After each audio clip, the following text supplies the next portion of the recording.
తెలంగాణపై మొంతా తుఫాన్ ఎఫెక్టుందని హైదరాబాద్ వాతావరణ కేంద్రం తెలిపింది. మొంతా తుఫాన్ ప్రభావంతో పలు జిల్లాలకు రెడ్ అలర్ట్ ప్రకటించింది. రాష్ట్రంలో భారీ, అతి భారీ వర్షాలు కురిసే అవకాశం ఉందని వాతావరణ శాఖ వెల్లడించింది. నేడు ములుగు, భద్రాద్రి, కొత్తగూడెం, ఖమ్మం జిల్లాలకు రెడ్ అలర్ట్ ప్రకటించింది. మంచిర్యాల, పెద్దపల్లి, జయశంకర్ భూపాలపల్లి, హనుమకొండ, వరంగల్, మెహబూబాబాద్, నల్గొండ, సూర్యాపేట జిల్లాలకు ఆరెంజ్ అలర్ట్ జారీ చేసింది.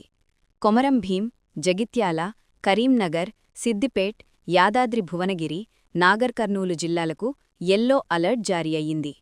ఈరోజు అర్ధరాత్రి పలు జిల్లాల్లో భారీ నుంచి అతి భారీ వర్షాలు కురిసే అవకాశముంది. అత్యధికంగా ఉమ్మడి వరంగల్ జిల్లాలో ప్రభావముండే అవకాశముందని అంచనా వేస్తున్నారు వాతావరణ శాఖ అధికారులు. తుపాను ప్రభావాన్ని దృష్టిలో ఉంచుకుని ప్రజలు, వాహనదారులు, ముఖ్యంగా రైతులు అప్రమత్తంగా ఉండాలని, అవసరముంటే తప్ప బయటకు వెళ్లవద్దని అధికారులు హెచ్చరిస్తున్నారు. మరిన్ని వెదర్ అప్డేట్స్ కోసం మన ఛానల్ని సబ్స్క్రైబ్ చేసుకోండి.